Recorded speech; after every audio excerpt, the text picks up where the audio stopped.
So this is a quick golf story about meeting, somebody famous. So I've only ever asked 2 autographs in my life, and I've told this story on the Humble and What? Proud Show. 2? I've only ever asked for 2. One was from Ali. This is going to sound strange, but he was at a Furrier's in Calgary. This is the middle 80s, like 84, 85. I don't know what he was doing there, but I saw a crowd of people in front of a store, and it was Muhammad Ali, and I pulled my car around, and I ran over there.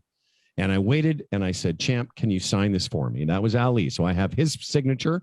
And the only other one I got, it doesn't matter why, but for a while in the 90s, I had a friend that played out of Bay Hill. So I've played that golf course a ton. And my friend was a Canadian Tour player who spent the winter there. And every day at noon, there's about 40 or 50 guys. And you've got to be a scratch or a pro to play in this event. And it's called the Shootout. And Arnold Palmer plays in it when he was alive, played in it every day. Every day, you all put in $50 or whatever it was, and everyone plays for it. And then the winning team gets to split the pot. And I happened to be on the winning team. And I was sitting at a table when Arnold Palmer walked over and threw his $50 down to my team.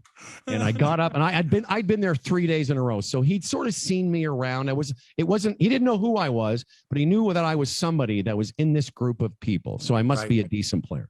Right. So after the 3rd day, and it was the day we won, and I got up and I followed him back to his table, and I took the Bay Hill scorecard and I said, "Mr. Palmer," and by the way, there's another guy with a giant mitt, like a Johnny Bauer mitt, huge hands. I said, "Mr. Palmer, my name's Howard Glassman." He shook my hand. I said, "Would you sign this card for my father?" And he wrote a very nice note, "Dear Luke, blah, blah, blah, blah, blah." Nice. Arnold Palmer sent that to my dad. And that was one of those, again, a thing. Golf is so intrinsically intertwined with me and as a kid and my dad. But those are the only 2 autographs I got. And it was, I was a grown up at that time. It's somewhere in my 30s. And I remember being so nervous to ask him for it, but he couldn't have been, it's funny, as you say, couldn't have been a nicer man, had all the time in the world, looked me in the eye, shook my hand, and signed it without any question. I love the way people like Arnold Palmer and Johnny Bauer could disarm you immediately by making you feel special, knowing that you're nervous and, they understand that, and immediately disarm you. How are you? Well, like off the bat, like your buddies. I just love that. I'll tell you one last addendum to the Arnold Palmer story. So part of the thing at the shootout, and by the way, Palmer's at this time, I don't know how old he was, but he was trying every day. You'd see him with 2 tour bags full of clubs. He's always tinkering, trying to find the perfect club. Right. Anyway, there was a rule on the first tee, you could hit a breakfast ball. It was part of the charm of everyone got a chance if you wanted to hit a second ball. Love it.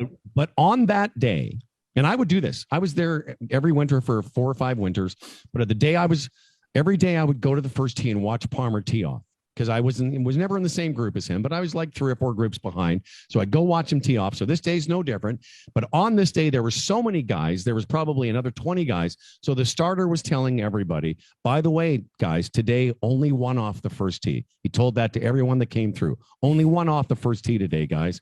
So Palmer tees off, and he doesn't like his drive, and he goes to hit another one. And the guy says, "Mr. Palmer, we're just playing 1 off the first tee." And the look he gave this guy was so good. It was I own the golf course and I'm Arnold fucking Palmer. Right. Didn't say it. Right. He just didn't have to. Looked at him. Didn't have to. And was that guy still working there at the end of the day? But no, here's the best part. He picked up his tee and he went to his cart. Didn't hit the second ball. There you go. And I thought, good for you, Arnold Palmer. But just the way he looked at him. I'm Arnold Palmer. I own this first tee.